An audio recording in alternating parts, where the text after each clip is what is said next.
Muy buenas tardes, queridos republicanos. Hoy, lunes 28 de septiembre, ya terminando este mes de septiembre, este mes de las fiestas patrias, para dar inicio al mes del plebiscito, eh, si es que se llega a realizar y esperemos que no.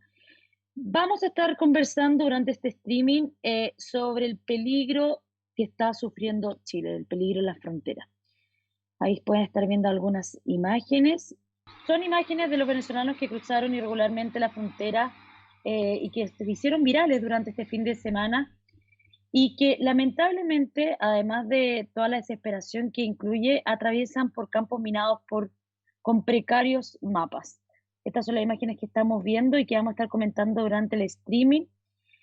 Y para partir, quiero darte la bienvenida a José Antonio Caz para que estemos comentando sobre estas imágenes que se hicieron virales durante el fin de semana y cómo Chile está en peligro a raíz de todas estas migraciones ilegales. ¿Cómo estás, José Antonio? Hola Carola, muy buenas tardes. Tiempo que no nos encontramos en este streaming republicano, así que te agradezco tu permanente preocupación por mantenerlo al día el streaming con muy buenos invitados como el Rojo Edwards, como Antonio Barquesi. Y sí, esto es una preocupación hoy día real para todos los chilenos y también para las personas que vienen como migrantes, porque arriesgan su vida por un lado y por otra parte, están llegando a un país como el nuestro, que tiene dificultades tanto laborales como sanitarias importantes, y estamos empezando a vivir una crisis social y económica de proporciones quizás no vistas en muchos años. Por lo tanto, tiene bastantes aristas esta situación de la inmigración ilegal y echamos de menos tanto el pronunciamiento del Parlamento chileno como de la justicia, pero sobre todo del Ejecutivo, del gobierno, respecto de cómo va a enfrentar esta crisis migratoria que hoy día nos afecta. ¿Hay silencio de la autoridad, José Antonio? Bueno, claramente hasta ahora solamente hemos escuchado algunas declaraciones muy por encima del intendente de Tarapacá. No hemos escuchado declaraciones, al menos a nivel nacional, del intendente de Arica Parinacota, donde también se están produciendo las mismas situaciones de migración ilegal por pasos no habilitados. Y para qué decir del ministro del Interior o del subsecretario del Interior, quienes tampoco se han manifestado claramente respecto a lo que ocurre. Esto además tiene una responsabilidad clara y evidente por parte de los parlamentarios de oposición al gobierno, en primer lugar del senador Montes, del senador Pizarro y el senador Latorre, que le agregaron indicaciones a una ley migratoria que estaba ya en su última etapa, que invita a las personas a venir a Chile a buscar trabajo, o les señalaron que si llegaban a Chile antes de que esta nueva ley fuera publicada, todas las personas que estaban en Chile, fuera en condición regular o irregular, iban a recibir una visa para permanecer en la nación. Esto es lo que se denomina el efecto llamada, que le fue advertido a los parlamentarios, en este caso sí por la autoridad de gobierno, sí por el subsecretario Gali, pero hicieron oídos sordos. Y hoy día estamos pagando las consecuencias de la irresponsabilidad parlamentaria de estos tres senadores y quizás de todo el conglomerado de izquierda que no valora lo que es la soberanía nacional, lo que es la identidad nacional, y que por lo demás están más preocupados del plebiscito que de esta crisis humanitaria que se genera cada vez que hay estas oleadas de inmigración desreguladas.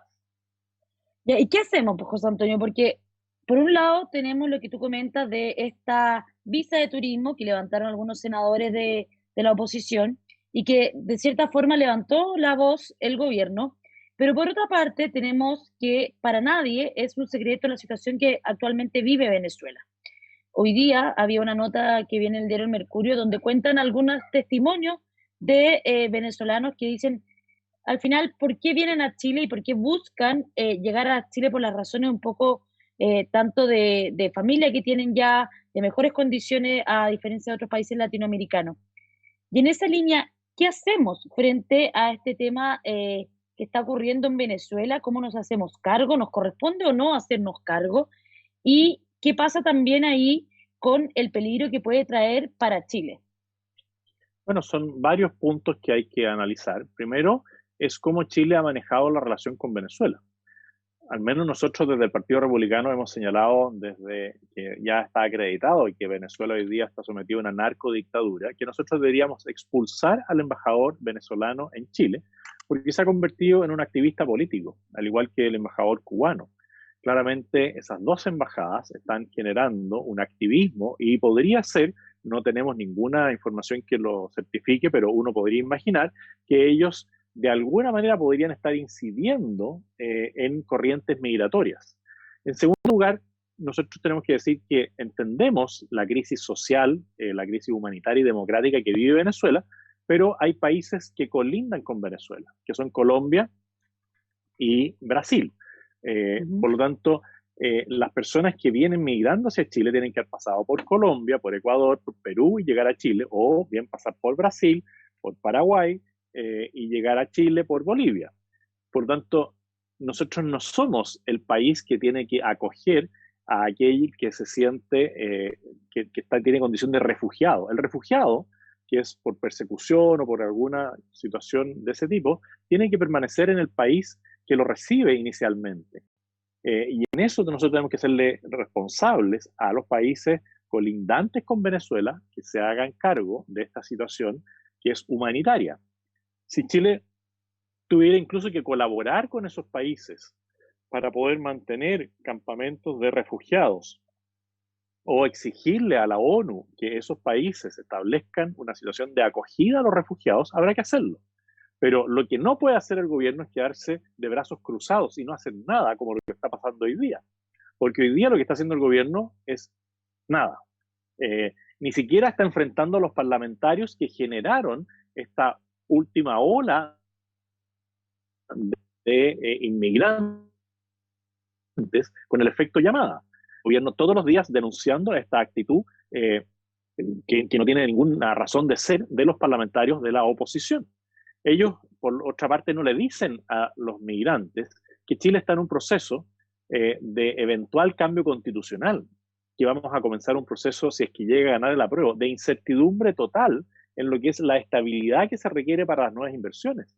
Por lo tanto, están viniendo a un país que es muy probable que no tenga grandes inversiones en los próximos 2 años, de que gana el apruebo, y no van a haber condiciones laborales. Por lo tanto, vamos a tener una mayor carga social, dado que las personas que vienen tienen una situación económica muy precaria, no tienen las condiciones para permanecer acá. Muchos de ellos lo hemos visto en carpas, alojando a la orilla del mar. No vemos que los familiares que ellos puedan tener en Chile tengan una situación como para poder también darles acogida. Y no hay un seguimiento del gobierno para decir, a ver, usted dice que tiene familiares acá. Bueno, ¿quién es su familiar? ¿Dónde vive? ¿A qué se dedica? ¿Qué es lo que está haciendo? ¿Cómo llegó a Chile? No hay ningún seguimiento. Lo que está haciendo hoy día la autoridad es tomar a estas personas y trasladarlas a un albergue, porque además tenemos un problema sanitario que es grave. Tenemos la región de Tarapacá, Iquique en concreto, con cuarentena, siendo que los chilenos residentes tienen un índice de positividad en los PCR bastante bajo, pero como llegan olas de inmigrantes con un porcentaje de positividad en torno al 20%, bueno, impiden que la ciudad de Iquique pueda salir de la cuarentena, porque aumentan los test que declaran que alguien sí está contagiado y por lo tanto tienen que entrar en cuarentena. Pero no hay una política clara del gobierno de instalar en la frontera un cierre total que se puede hacer. De hecho, hoy día informalmente se lo planteé al subsecretario del Interior. Le dije, mire, subsecretario, yo conozco Colchane y seguramente usted también. Hay un pueblo vecino que se llama Pisiga, donde llegan los venezolanos. Hay dichos de la senadora Emsberger de que hay un monasterio de una monjita o consagradas, ¿no es cierto?, que reciben a los venezolanos y les abren las puertas de su albergue en las noches para que crucen a territorio chileno. Bueno, ellos pasan por Colchane, por el alrededor del pueblo, para saltarse el control aduanero y las policías, pero después tienen que caminar por un camino que lleva a la localidad de Huara, que ya está al interior de Chile, pero ahí hay zonas donde no se puede pasar si no es por el camino, porque son unas quebradas enormes y solamente hay un camino para pasar. El gobierno perfectamente podría en ese lugar tener buses y exigirle a las personas que se suban al bus y devolverlos a la frontera con Bolivia. Y generar ahí la obligación boliviana de hacerse cargo de las personas que eran migrantes en Bolivia. Pero no veo ninguna de esas actitudes. Después el gobierno le pide colaboración a las Fuerzas Armadas y hay un plan de frontera norte donde las Fuerzas Armadas colaboran con el control fronterizo, pero no tienen autorización para detener a nadie. Ellos pueden ser una especie de observadores con todos sus equipos y después tienen que convocar a la policía de investigaciones o a carabineros para que procedan a la detención. Y lo que Bueno, debieran ya que hacer mencionas eso, es José la Antonio, deportación automática. bueno, ya que mencionas eso, José Antonio, de hecho hay un trabajo coordinado entre el ejército y los carabineros que muchas veces, y de hecho hace una semana atrás hubo como un rescate que fue bien comentado en redes sociales de 18 venezolanos y 5 menores que se habían extraviado en el desierto desde la madrugada. Entonces también ellos están realizando un trabajo. Además, comentarte que ya que mencionas lo que decía la senadora Luz Esperger de allá de Iquique, también mencionaron que el 20% de los migrantes en albergues sanitarios están con COVID. Ya han sido confirmados después de realizarse el PCR con COVID-19. Independientemente de eso, que claramente después van a tener que pasar una cuarentena porque ya ingresaron al país, mi pregunta es, a raíz de lo que tú presentaste en su minuto en el programa presidencial, donde tú proponías una forma de evitar estos pasos ilegales, que además hay en muchas partes que son campos minados. ¿Qué forma propones? No sé si esa la mantienes de la campaña presidencial y si es la única forma actual para evitar que lleguen estos migrantes ilegales. Bueno, yo creo que lo que nosotros planteamos fue anticiparse en parte a esta situación, pero estaba también enfocado al comercio ilegal y al narcotráfico, al robo de ¿Ya? vehículos. En la zona norte, nosotros vemos como permanentemente se roban vehículos y se llevan a países vecinos donde se rehabilitan a pesar de ser vehículos robados. Y para eso uno tiene que cerrar literalmente todos los pasos no habilitados. Nosotros tenemos que tener relaciones internacionales con Perú, con Bolivia, con Argentina, pero hay pasos habilitados donde hay aduanas, donde hay policía de investigaciones, donde hay carabineros que controlan el flujo turístico, laboral o de cualquier Ujú. razón que lleve a una persona a transitar hacia el otro país. Y para eso se requieren barreras físicas para evitar además el riesgo de alguien que pueda ser perjudicado por un campo minado, nosotros tenemos que o generar zanjas en algunos lugares o cerrar estos pasos en concordancia con los bolivianos o con los peruanos. También los bolivianos muchas veces han dicho que no quieren tener pasos no habilitados para evitar el contrabando, pero no hay voluntad política. Y ese es el problema en Chile. Así como no hay voluntad política para enfrentar el terrorismo en la Araucanía, no hay voluntad política para enfrentar la migración ilegal. Porque aquí los países vecinos tienen una responsabilidad. Nosotros vimos este mismo caso el año recién pasado con la migración Ujú. que se venía de Perú a Chile, también de venezolanos, y el gobierno tuvo que ponerse firme y decirle a los vecinos peruanos que nosotros no íbamos a aceptar esta situación. Si ellos dejaban entrar un migrante a Perú, tienen que hacerse cargo ellos, porque los pasaportes van registrando los timbres de refugiados. Bueno, el refugiado tiene que tener el timbre de Colombia o de Brasil, pero no tiene por qué tener el timbre de refugiado de Ecuador y Perú y después llegar a Chile a pedir refugio, si la persona ya salvó su vida. Entonces nosotros tenemos una obligación en caso de que hayan refugiados de los países vecinos, Perú, Bolivia, Argentina, si hay persecuciones políticas, Ujú. religiosas, bueno, nosotros tenemos un deber, pero no nos pueden decir a nosotros que tenemos un deber de recibir refugiados que ya han pasado por otros dos países que tenían que cumplir con esa labor humanitaria de acoger a la persona que corre peligro su vida. Y ahí de nuevo son las autoridades del gobierno, las autoridades internacionales, las que tienen que poner eh, coto a esta situación. Bueno, los quiero invitar a la gente que nos está viendo en este minuto a ocupar el hashtag inmigración ilegal desatada, que ha sido trending topic durante todo el día, así que sigamos potenciándolo. Y para finalizar este tema y aprovechar de preguntarte después algo que adelantaste ahí, que estuviste hablando con el subsecretario Gali, es muchas personas creen que esto también va de la mano de la política de Naciones Unidas de la 2030, este Agenda. acuerdo que vendría siendo esta agenda de migración de 2030. ¿Qué manejas tú? ¿Sería un poco alineado a eso? Porque ya tuvimos hace tiempo atrás una migración ilegal de haitianos que después se vio que era un contrabando de cierta forma. Bueno, de nuevo, volvemos al punto inicial de dónde están las autoridades políticas. Y en el caso de Michelle Bachelet y su entonces ministro de Relaciones Exteriores, Heraldo Muñoz, ellos tenían claro conocimiento de que aquí habían mafias que traficaban con personas porque esto es un negocio muy lucrativo. Si uno puede entender que en un país que ha fracasado su sistema eh, institucional como es Haití, la gente quiere partir y la gente va a prometer o va a dejar en garantía cualquier cosa con tal de poder salir y después pagar la fianza que dejó para que lo dejaran viajar. Y eso es algo que ocurre porque las personas venían a buscar un mejor futuro a Chile, trabajaban acá y después Ujú. hacían remesas para poder liberar ya sea su propiedad o su familiar de estas mafias para que en el fondo después también pudieran viajar a Chile. Por lo tanto, la política que levantó Michelle Bachelet es en parte la que da origen a esta situación y le reporta ingresos importantes a estas mafias. De nuevo, el gobierno hizo algo, que fue poner la visa en el país de origen para que las personas pudieran, por razones humanitarias o por razones de reencuentro familiar, solicitar las visas en el país de origen.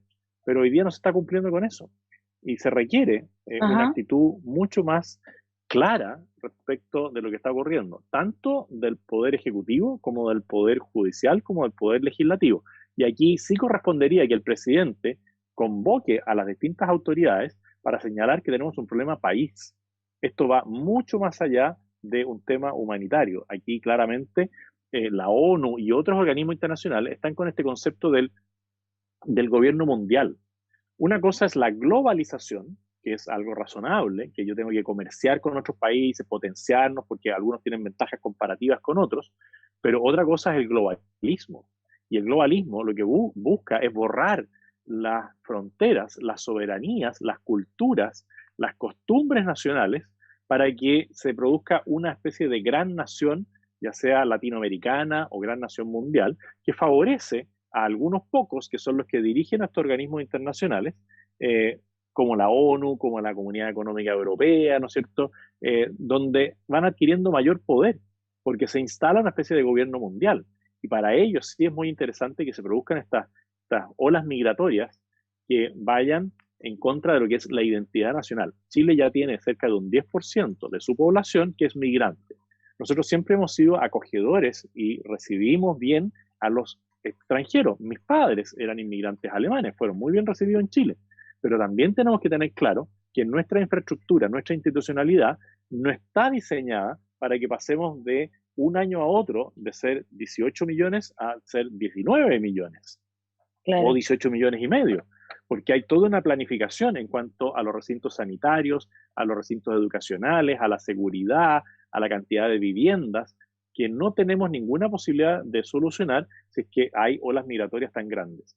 Y de nuevo aquí, si vamos a la Constitución define en todo el articulado, en su artículo 10, capítulo de la nacionalidad, cómo se obtiene y cómo se pierde la nacionalidad o cómo se le otorga a un migrante.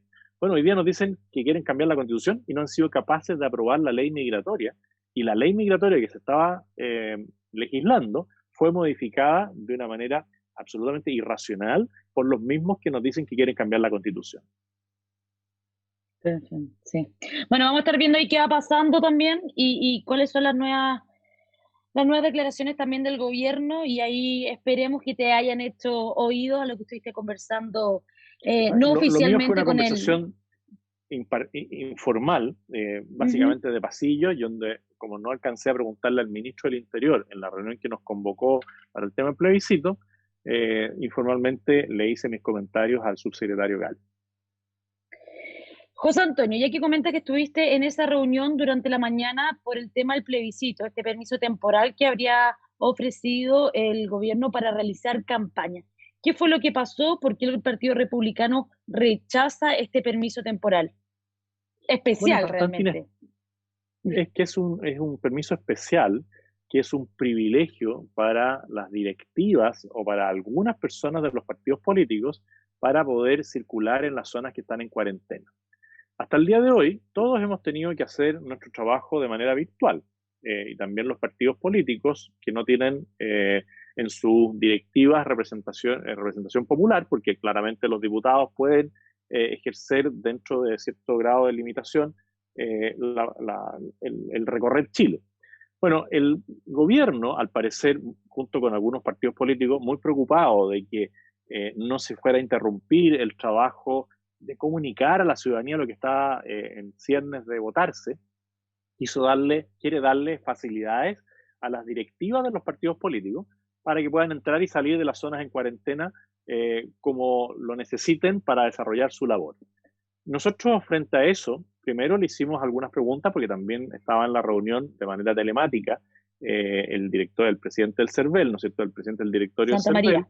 CERVEL, el señor Santamaría, y le hicimos varias observaciones y consultas. Y le dijimos, señor Santamaría, nosotros hemos estudiado lo que ha pasado en otros países, nos hemos dado cuenta de que en ninguno de los países donde se hizo un acto electoral había cuarentena. ¿Es cierto o no es cierto? Y tuvo que reconocer que era así, que en ningún país donde se habían realizado eventos electorales había cuarentena vigente como lo hay en Chile, y como lo más probable es que siga habiendo, porque al día de hoy tenemos 43 comunas en cuarentena y 9 capitales regionales en cuarentena.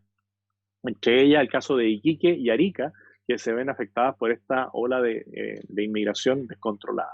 En segundo lugar, le preguntamos si en la mayoría de los países había aumentado el porcentaje de votación o había disminuido. Y también tuvo que reconocer que en la mayoría de los países ha disminuido el porcentaje de votación por el temor de la gente a contagiarse. Aquí en Chile, además, tengamos claro que los adultos mayores están con algunas restricciones. Hay más de 13.000 personas activas con el virus. Tenemos a todas las personas que tienen enfermedades de base. Por lo tanto, lo más probable es que disminuya el número de votantes el día 25 de octubre.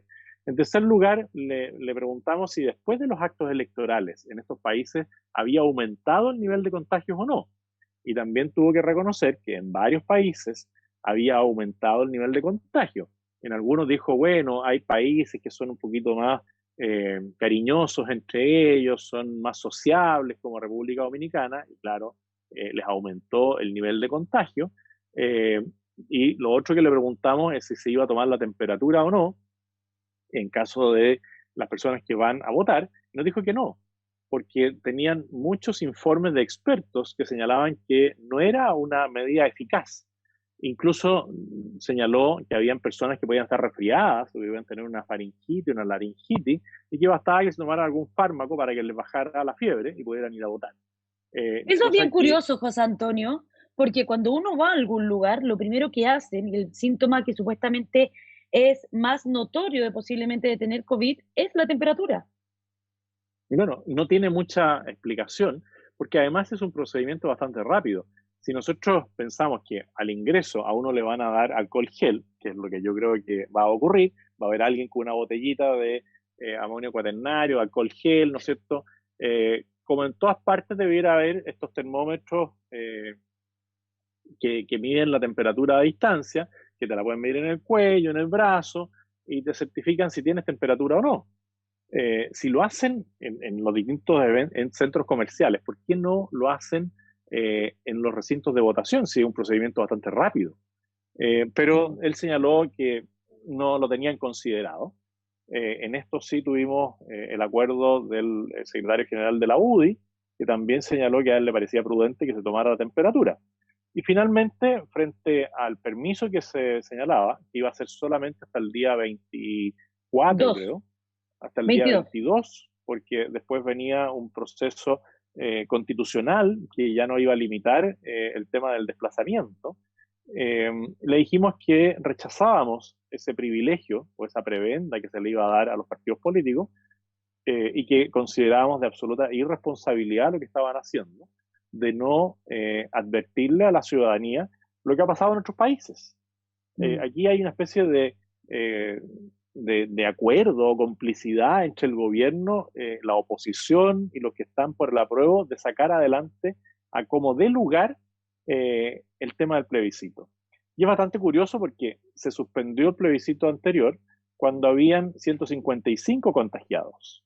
Y hoy día estamos cerca de los 2000 contagiados diarios.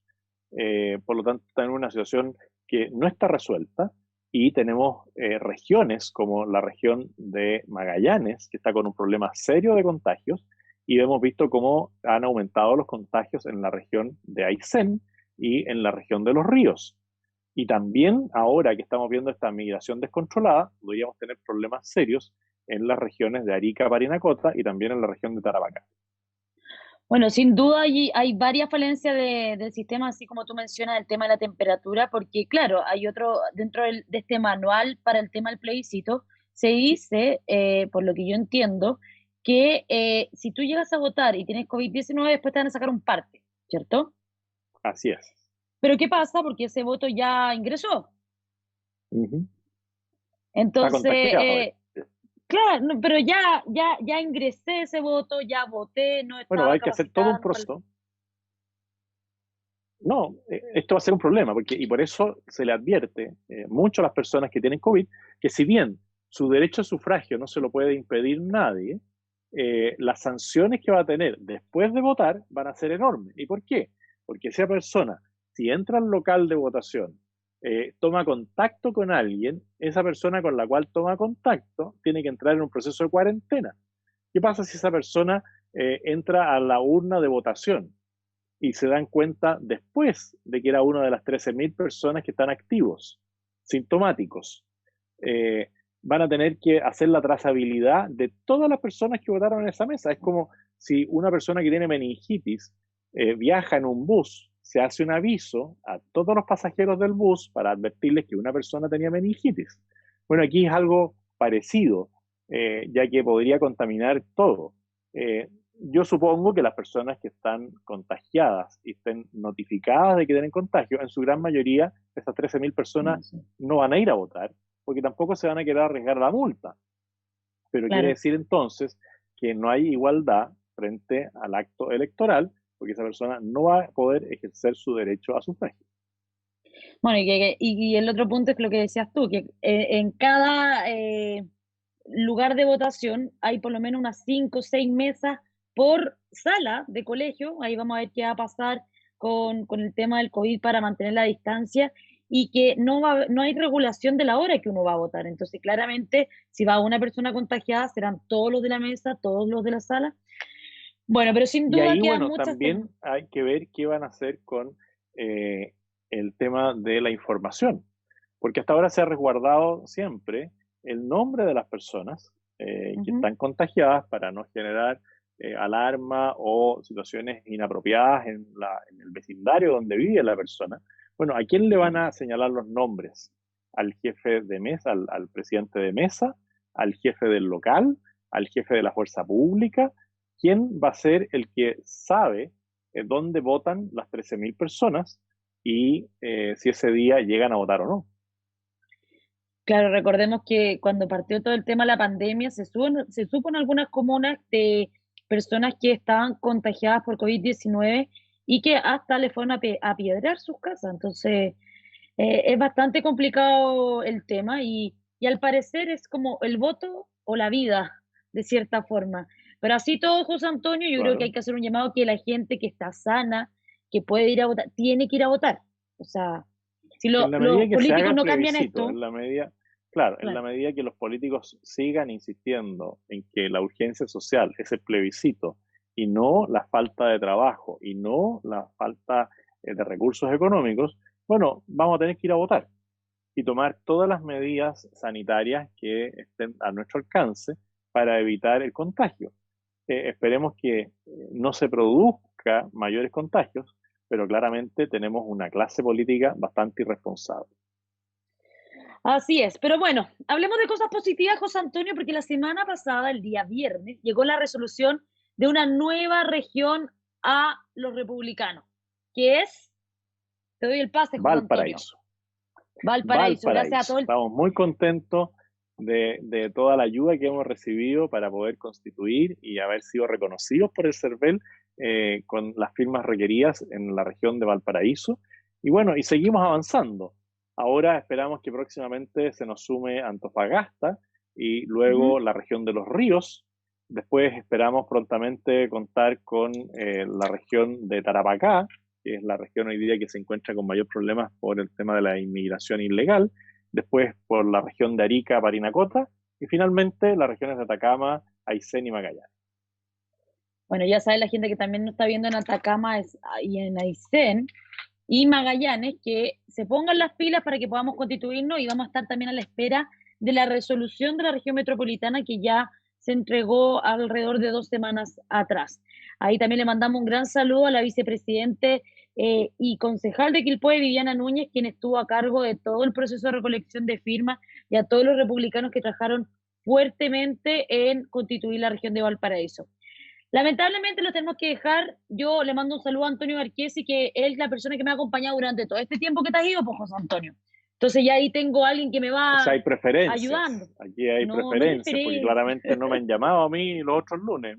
Quiero dejarlo claro a la audiencia de que he sido marginado por Carolina Araya, que ella decide a quién invita y a quién no invita.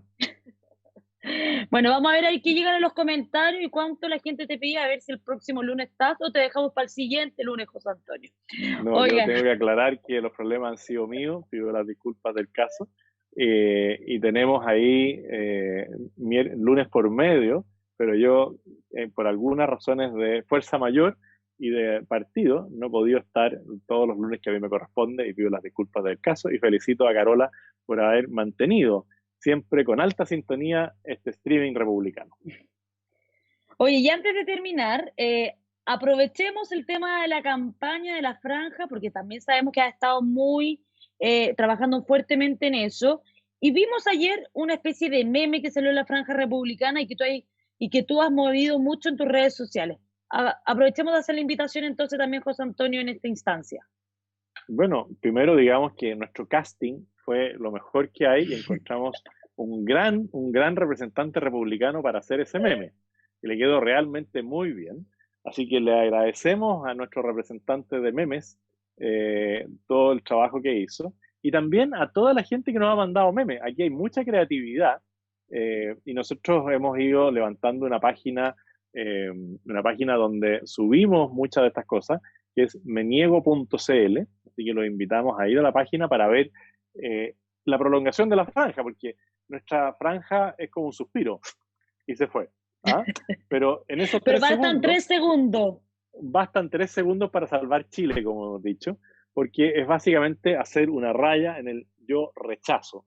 Y con eso podemos darle certeza a nuestro país de que va a poder seguir progresando y prosperando. Oigan, y ese casting grande que hicimos, bueno, esa persona que sale ahí me estuvo comentando que hoy día no lo dejaban de llamar, de hecho, para entrevista y todo el cuento, así que vamos a tener que hacer ahí un coaching y le mandamos también saludos. Oiga, les paso un dato antes de terminar el streaming. Ayer en el diario El Mercurio vino este libro que habla de la Constitución y que es bastante interesante. Si pueden conseguírselo, consíganlo, o los que reciben el diario y no lo han visto, está ahí este inserto, que es un libro de José Antonio Guzmán Cruzat y también del director del Mercurio, que hacen ahí un trabajo inédito que ilustra la trayectoria de las normas constitucionales actuales vigentes y desde que se inició la República. Así que se los recomiendo también en estos momentos que estamos con el plebiscito a puertas a menos de 27 días. Los dejamos, compartan este video y nos vemos el próximo lunes. Que estén muy bien. Igualmente.